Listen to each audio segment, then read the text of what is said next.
네, 안녕하세요. 뉴스 잉글리시와 G2 글로벌 투자에서 전해드리는 세계는 지금 2024년 6월 16일까지 한 주간 소식을 미리 전해드립니다. 유럽연합 EU 의회 선거에서 우경화 세력이 압승을 거두었습니다. G7 정상회의가 이번 주 중으로 이탈리아에서 열립니다. 미국과 일본에서 기준금리를 동결할 것으로 전망합니다. 이란에서는 지난달에 헬기 사고로 죽은 그 대통령을 후임자를 뽑기 위한 선거를 6월 28일에 치르는데 그 후보자들을 이번 주 중에 결정을 합니다. 그리고 테슬라가 정기 주주총회를 이번 주 중에 열고요. 애플도 Worldwide Developers Conference라는 행사를 이번 주 중에 치릅니다. 하나씩 소식을 들어가겠습니다. EU 그러니까 유럽연합의회를 지난주 금요일과 토요일과 일요일에 걸쳐서 유럽에서 치렀는데 720석 가운데 여기 왼쪽 차트에 보시면은 왼쪽에서 오른쪽으로 갈수록 왼쪽은 뭐 좌파라고 할 수 있고 오른쪽은 우파라고 할 수 있는데 가장 왼쪽부터 보면은 짙은 색깔의 그 빨간색이라고 할까 그것이 the left라고 해서 전형적인 그 굉장히 좌경 세력이 될 수가 있겠는데 이 사람들은 세력이 그렇게 크지가 않죠. 그리고 색깔이 구분이 잘 안 갈지 모르겠는데 그 다음에 있는 그 비교적 옅은 빨간색이 Socialist and Democrats라고 프랑스의 사회당이라든가 독일로 치면 3인당 계열의 비교적 온건한 그런 진보 세력이라고 할 수 있고 그 다음에 연두색이 특히 독일에서 굉장히 강한 그린 파티죠. 그러니까 녹색당이라고 할 수 있고 거기에 이제 유로피언 프리라는 이름의 정당들이 또 합류를 해서 지금 그린스하고 같이 지금 이번에 선거를 치렀습니다. 그래서 그 사람들이 얻은 의석수는 저 정도고요. 그다음에 노란색이 이른바 리뉴 정당이라고 하는 정당이에요. 리뉴 정당은 그러니까 유럽의 어떤 과거의 영광을 되찾자. 그래서 리뉴 새롭게 하자 하는 뭐 그런 가치를 내세우고 있는 정당인데 진보 세력과 중도 세력 그 중간쯤이라고 해야 할까요? 중도에 더 가까운 그런 진보 세력입니다. 자, 그다음에 이제 파란색이 제일 의석수가 많죠. EPP 또는 European People's Party라고 하는데 이름에서 알 수 있는 것처럼 굉장히 포퓰리스트적인 그런 중도 우파 정당이라고 할 수 있습니다.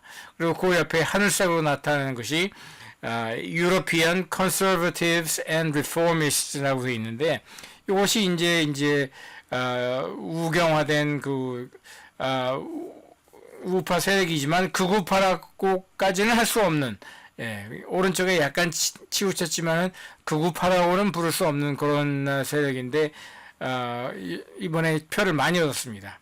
자, 그 다음에 이제 보라색으로 나온 사람들이 ID 또는 Identity and Democracy라고 여기는 완전 대놓고 우리는 극우파다. 뭐 미국의 도널드 트럼프를 전폭 지지한다. 뭐 그리스 같은 나라는 뭐 꺼져라. 뭐 이런 걸 외쳐는 그런 굉장히 보수적인 또는 극우파 정당이라고 할 수 있습니다. 그래서 이번에 720석이 이렇게 확정이 되었는데 앞으로 5년 동안 이 사람들이 이제 유럽 연합의 차원의 어떤 의사결정을 이 사람들이 하게 되고 지금 유럽 연합 그 720석을 기반으로 해서 또 이 유럽연합 집행부라는 게 있잖아요. 일종의 행정부죠. 그 집행부에서 일종의 대통령 역할을 하는 의장, 우르술라 폰데르 레yen이라고 여자분이죠. 독일인 출신이고 의사 출신이고 하는데 이분은 굉장히 중도 성향이거든요. 중도 진보라고 할 수 있는데 이분의 위치도 지금 지난 5년에 대비해서는 뭐 재선에 성공할 가능성은 높지만은 이 사람의 발언권이 그렇게 전과 같이 그러니까 지금 최근 5년과 같이 그렇게 강하지는 못할 것으로 저는 전망을 하고 있습니다. 자, 다음 소식입니다. G7 정상회의가 11일부터 13일까지 이탈리아 아뿔리아 지역 바리라는 도시가 있죠. 거기 교회에 보면 보르고 에그나티아라고 아주 유명한 휴양지가 있어요. 사실 이탈리아에서 이 아폴리아는 나폴리의 동쪽이고 그러니까 남부죠. 로마에서 한참 남쪽으로 내려가는 못 사는 동네예요. 못 사는 동네고 바리라는 도시도 뭐 다른 산업이 없고 뭐 파스타 같은 거 만들어서 팔고 농업 지역인데 거기에 아주 멋있는 휴양지가 있어요. 그 보르고 에그나티아라는 곳인데 이 아드리안 해를 바라보는 언덕 위에 아주 멋진 풍광을 자랑하는 곳인데 거기서 G7 정상회의가 열립니다. 그래서 주요 아젠다로는 이제 우크라이나 원조를 이제 G7 정상들이 논의를 할 것 같고 참고로 여러분들 최고로 좋은 휴양지를 찾는다면은 이 G7 정상회의가 열리는 곳마다 거의 대부분 최고의 휴양지라고 할 수 있습니다.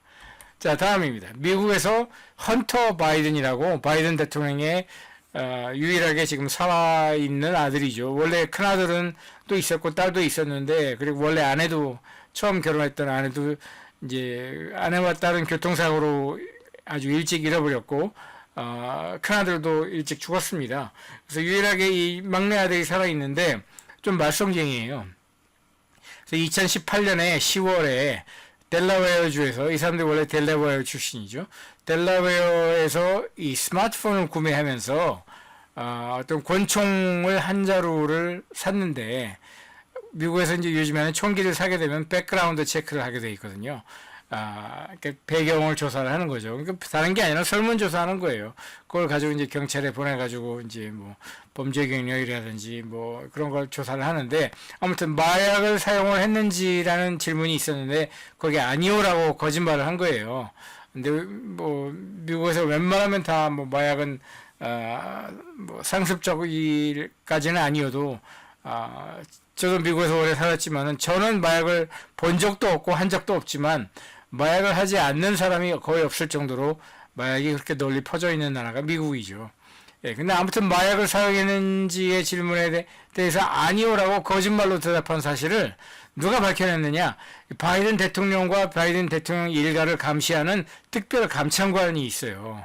한국에도 박근혜 정부 때는 이런 사람이 있었죠. 지금은 제가 없는 걸로 알고 있는데 아무튼 이 특별 감찰관이 이거를 지적을 하고 재판에 넘겼습니다. 그래서 이번 주 중에 그 판결이 나오는데 물론 바이든 대통령 본인의 문제는 아니고 아들의 문제이지만 그래도 어쨌거나 도널드 트럼프라는 이 시대의 이 망나니 같은 사람, 그 사람 같은 경우는 본인이 지난주에 유죄 판결을 받았잖아요. 그래서 트럼프의 유죄 판결과 대비해서 바이든을 반대하는 세력에게는 아주 좋은 먹잇감이 되는 거죠. 그거 봐라. 뭐 트럼프만 그 유죄 판결을 받았냐. 바이든 대통령의 뭐 아들도 이렇게 해서 유죄 판결을 받지 않았느냐. 뭐 이렇게 나올 수 있는 거죠. 그래서 이번 주 중에 판결이 어떻게 나올지 굉장히 주목을 끌고 있습니다. 자, 다음 소식입니다. 미국에서 12일에 현지 시각으로 12일에 금리 결정이 나옵니다. 저는 동결될 것으로 보고요. 5.25에서 5.50% 이 밴드에서 동결할 것으로 보입니다. 왜냐하면 소비자 물가 상승률이 아직도 3% 중반이기 때문에 이 사람들이 그러니까 미국 중앙은행이 목표하는 건 2%거든요. 과거처럼 그 2% 목표치를 고수하는 이상 금리를 내릴 가능성은 거의 없습니다. 그래서 지금 일부에서는 그 목표치를 그러니까 인플레이션 소비자 물가 상승률 목표치를 2% 목표치에서 3에서 4% 그러니까 3%대로 올리고 그 목표치를 달성하면은 금리를 내려야 한다는 이런 외부 견해가 지금 빗발치고 있는 그런 상황입니다. 다음 소식입니다. 일본은행은 또 금요일이죠. 6월 14일에 지금 현재 금리가 0%에서 0.1% 밴드인데 이거를 또 동결을 할 것으로 저는 전망을 합니다.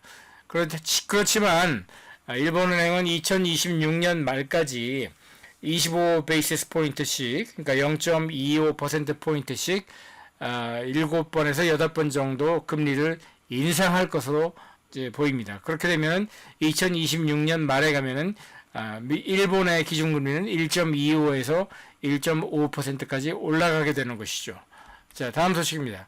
주요 기업 소식이 이번 주에 좀 있어요. 먼저 애플입니다. 애플이 그 월드와이드 디벨로퍼스 컨퍼런스라는 거를 1년에 한 번 하는데 그걸 이제 쿠퍼티노 본사가 있는 곳이죠. 예, 거기서 개최를 합니다. 근데 영국 기업 가운데 라즈베리 파이라고 있어요. 이게 2012년인가 원래는 어떤 그 비영리 재단에서 시작한 건데, 한마디로 여기 왼쪽 사진에 보이는 것처럼, 이 PCB 기판 하나에다가 컴퓨터를 집약한 거예요. 이게 이 안에 컴퓨터 기능이 다 들어있고, 요거를 이제 굉장히 싸게 공급을 할 수 있다는 거죠. 그래서 뭐, 제3세계라든지 아니면은 뭐, 학교라든지 이런 데다가 굉장히 싸게 공급할 수 있는 초저가 PC예요. 예, 근데 보니까 없는 거 없이 거의 다 있네요. 뭐, HDMI 잭도 있고. 그래서 아무튼 이 라즈베리 파이라는 기업이 지금까지 60만 대 이상을 팔았어요, 이거를. 그래서 이 런던 주식시장에서 IPO를 하자, 기업 공개를 하자.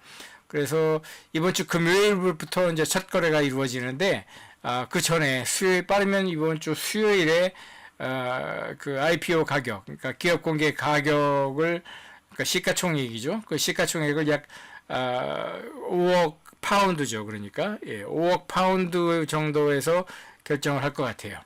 그 다음에 이제 테슬라, 한국의 투자자들도 굉장히 주식을 많이 갖고 있고, 아직도 미련을 갖고 계신 분들이 많은 걸로 아는데, 테슬라가 6월 13일에 그러니까 1년에 한 번 하는 주주총회를 엽니다. 그래서 앨런 머스크라는 그 창업자 CEO 대표이사가 자기한테 특별 보상을 해라. 그런데 무려 560억 달러입니다. 560억 달러를 자기한테 특별 보상을 달라. 그렇게 지금 요구를 하고 있고, 그러니까 주주들이 승인하면 그렇게 되는 거죠. 그 다음에 또 본사를 델라웨어주에서 텍사스주로 본사를 이전을 하고 싶다. 그 다음에 자기 동생이죠. 킴벌이라는 이름의, 킴벌 머스크라는 이름의 자기 친동생을, 사회이사로 또 이사진을 선임하는 걸 포함해서 안건이 굉장히 여러 가지가 있습니다.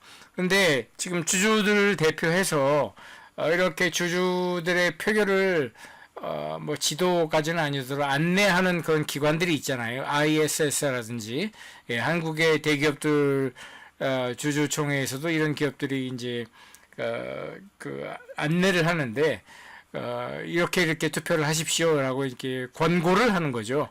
그 ISS라든지 주요 대주주들, 그러니까 외부의 테슬라 대주주들은 앨런 머스크가 560억 달러나 특별 보상을 받아갈 이유가 전혀 없다. 이렇게 지금 반대를 하고 있습니다. 물론 그 배경에는 지금 테슬라 실적이 매우 좋지 않기 때문에 이렇게 반대의 목소리가 나오는 것이겠죠. 자, 다음 소식입니다. 이제 하루씩, 그러니까 월, 화, 수, 목, 금, 토일 이렇게 하루씩 한번 소식을 보겠습니다. 왼쪽에는 이제 애플의 이 매출의 구성을 이렇게 제품별로 이제 그려놓은 건데요. 예, 애플의 월드와이드 디벨로퍼스 컨퍼런스에서 대표이사 사장이죠. 예, 팀 쿡이라는 분이 개막연설을 하게 됩니다. 지금 애플의 가장 큰 당면한 숙제는 AI, 인공지능이에요. 그래서 뒤늦게나마 오픈 AI와 지금 협력을 해서 뭔가 지금 새로운 제품이나 새로운 서비스를 많이 준비를 하고 있다고는 하는데, 이번에 그 전모가 조금 밝혀질 걸로 저는 내다보고 있습니다.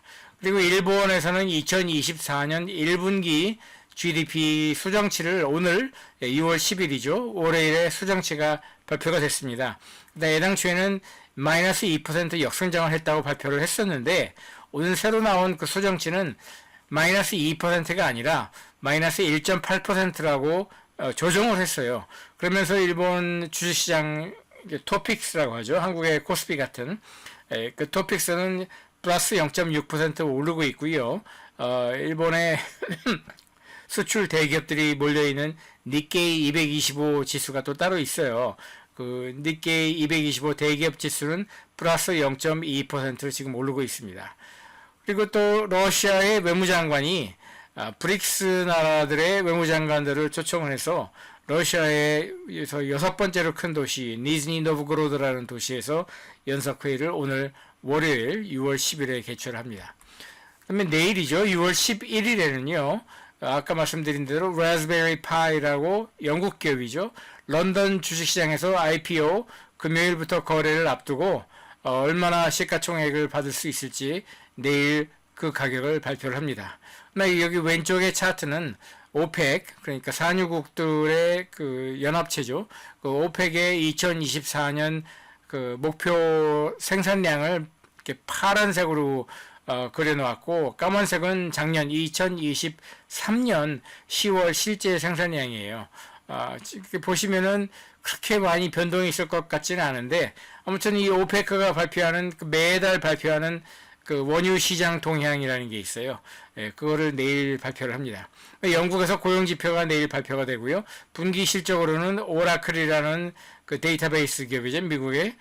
그 기업과 게임스톱이라고, 저는 이런 주식 정말 싫어하는데, 밈 주식이라고 해요. 미국에서는. 그러니까 터무니없는 그런 기업들이고, 정말 뭐 웃음거리도 안 되는 그런 기업들인데, 이상하게 개인 투자자들이 몰려 들어가가지고 이런 기업들의 그 주식을 올렸다 내렸다 뭐 청룡열차를 타는 변동성이 극도로 심한 그런 주식이 있는데, 아무튼 그 게임스톱도 실적을 내일 발표를 합니다. 역시 이제 화요일에 6월 11일에는요, 이란에서 6월 28일이면은 대통령 선거가 이제 있는데, 후보자 명단을 발표를 합니다. 지금으로서는 3명이 지금 각축을 벌이고 있고, 여기 사진에 보이는 분은 누구냐면 대통령이 아니고, 이란에는 그 3명의 지도자가 이제 과두 체제를 하고 있는데, 카메네이라고 불리는 최고 종교 지도자예요. 그러니까 이란은 민주국가가 아니고 공화국이 아니고 신정국가잖아요. 그러니까 이 사람이 최고 권위자인 거예요. 그러니까 과거의 중국 같으면은 모택동, 마오쩌둥 같은 그런 권위를 가진 종교 지도자죠. 그리고 더 올라가면은 이 사람 이전에 이 자리를 차지했던 사람은 그 호메이니라는 그 사람이죠. 그 사람이 죽고 나서 이제 이 사람이 이어받은 건데, 그건 뭐 임기도 없어요. 죽을 때까지 하는 거예요. 근데 아무튼 이 사람에게 충성을 다하는 3명의 후보자가 6월 28일 대통령 선거를 앞두고 명단이 이제 내일 발표가 됩니다. 그리고 독일의 베를린에서는요, 우크라이나가 이제 뭐 지금도 전쟁을 하고 있지만은 벌써 3년째인데 뭐 언젠가는 끝나겠죠. 그래서 이 우크라이나 전쟁이 끝나고 나면 우크라이나를 경제적으로 사회적으로 재건을 해야 되잖아요. 그래서 우크라이나 재건을 위한 합의체가 있는데 그걸 Ukraine Recovery Conference라고 해요. 그 회의가 독일 베를린에서 열립니다. 그리고 영국에서 고용지표가 발표가 되고요. 분기 실적 중에서는 아까 말씀드렸다시피 오라클이라는 미국 데이터베이스 소프트웨어 회사와 게임스톱이 발표를 합니다. 자, 그리고 6월 12일 수요일입니다. 내일 모레 수요일에는 독일에서 인플레이션 CPI, 소비자 물가 상승률, 그리고 HICP라고 있어요. 이게 뭐냐, Harmonized Index of Consumer Prices예요.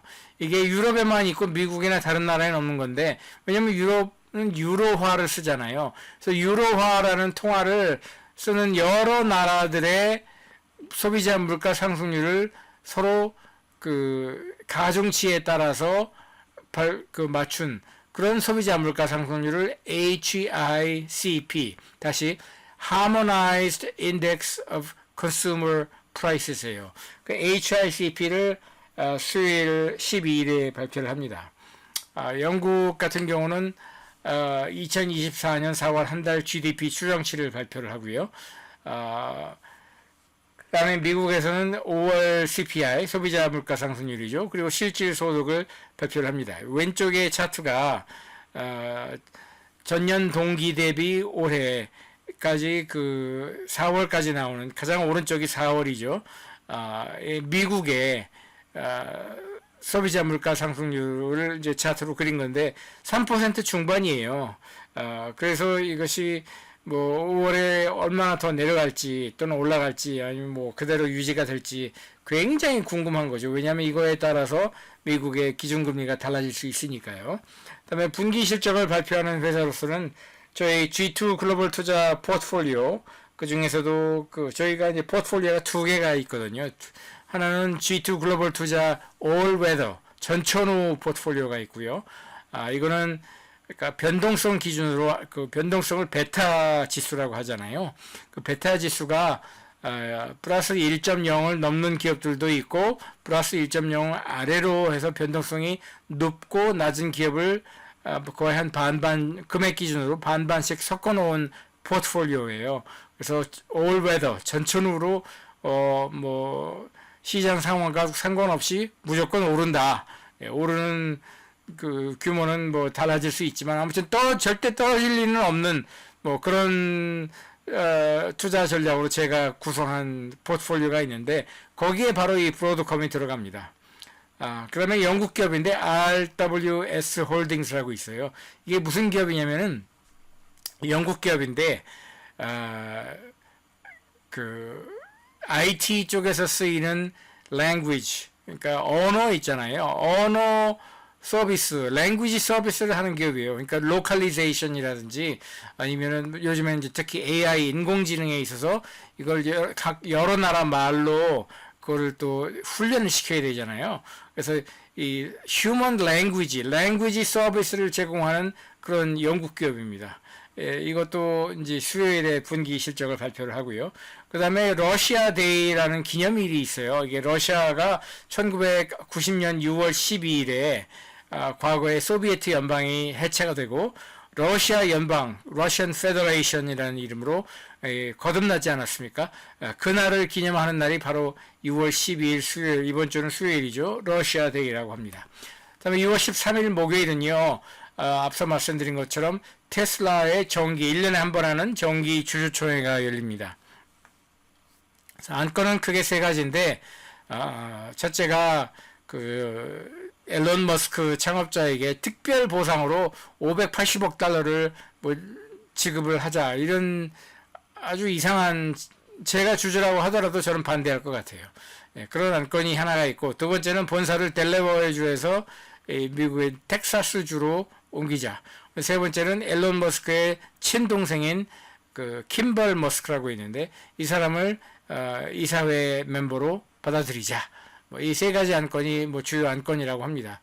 여기 왼쪽의 차트는요, 테슬라의 차량 인도 대수를 그린 거예요. 가장 왼쪽은 X축에서 왼쪽은 2019년 2분기, 그리고 가장 오른쪽에 옅은 회색으로 막대 그래프가 그려져 있죠. 그거는 2024년 1분기에 이제 테슬라의 차량 인도 대수를 그린 건데, 보시다시피 가장 최근에 보면은 더 이상 성장을 하지 못하고 오히려 지금 꺾이고 있잖아요. 이런 상황에서는 주주총회에서 주주들이 창업자 앨런 머스크에게 그렇게 고분고분하게 하지는 않을 것 같아요. 자, 그 다음에 또 미국에서 5월에 생산자 물가 상승률 PPI라고 하죠. 예, 그것이 발표가 되고요. 그 다음에 유럽연합에서는 4월 산업 생산량을 발표하고요.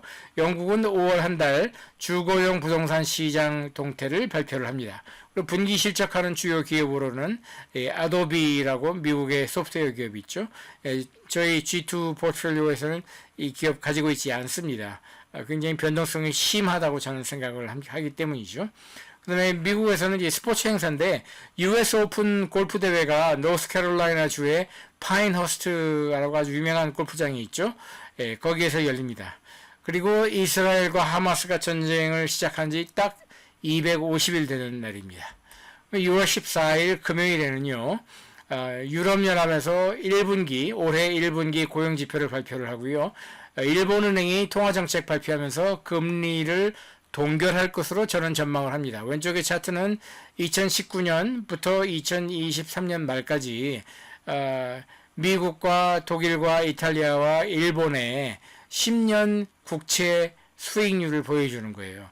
근데 보시면은 회색으로 되어 있는 일본 국채 수익률이 가장 낮죠. 이건 기준금리가 그만큼 낮기 때문인데, 아무튼 일본은행이 지금 금리를 인상하는 기조로 들어섰잖아요. 예, 그래서 앞으로 이거는 계속 올라갈 것으로 저는 전망을 하고 있습니다. 그 다음에 주요 기업의 이제 분기 실적 발표로서는 영국의 유통기업이죠. 한국의 이마트와 같은 테스코, 테스코가 분기 실적을 금요일에 발표를 합니다. 그리고 토요일에는 여기 왼쪽에 보이는 건 홍콩입니다. 홍콩의 빅토리아 하버라는 아주 홍콩의 대표적인 그런 명물 장소에서 드래곤 보트 레이스가 열려요. 이게 뭐냐면은요, 단오절 기념 행사예요. 한국에서는 단오절이라고 하는데 중국에서는 이거를 드래곤 보트 페스티벌이라고 불러요. 영어로도 물론 이제 드래곤 보트 페스티벌이라고 부르고 왜 그런지는 저는 모르겠어요. 그 다음에 이제 스위스에서는 그 레이크 루선 서밋 on Peace in Ukraine이라고 우크라이나의 평화를 기원하고 우크라이나 전쟁이 종식이 되면은 그 우크라이나를 어떻게 도와줄지 의논하는 그런 또 회의가 다자간 회의가 있는데 80여 개 나라의 대표가 참석을 한다고 합니다. 그다음에 마지막 소식으로 6월 16일 일요일에는요 미국의 이제 브로드웨이 뮤지컬을 포함해서 뮤지컬과 뮤지컬이 아닌 연극을 다 포함해서 그 연극 그 텔레비전이나 영화가 아니고 무대가 있는 연극이죠. 그 연극상을 토니 어워드라고 하는데 그 토니 어워드 시상식이 이번 주 일요일에 열립니다. 미국 주요 방송사 중에 아마 실황 중계를 할 것으로 저는 내다보고 있고요.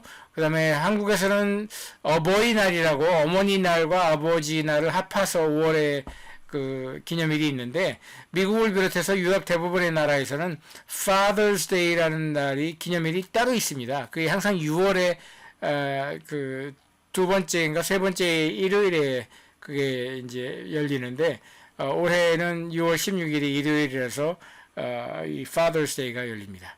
자, 여기까지 뉴스 잉글리시와 G2 글로벌 투자에서 전해드린 세계는 지금 6월 16일까지 한 주간 소식이었고요. 왼쪽에 보이는 것처럼 다양한 주제를 가지고 동영상을 만들고 있으니까 여러분이 관심을 가져주시면 고맙겠고요. 오른쪽에 보시는 것처럼 또 다양한 그 소셜미디어 채널로 이 컨텐츠를 또 공급을 하고 있으니까 여러분들이 많이 찾아주시면 저에게도 큰 힘이 되고 여러분에게는 또 큰 유익이 될 수 있는 그런 소셜미디어 채널입니다. 자, 그러면 다음 주에 또 뵙겠습니다. 고맙습니다.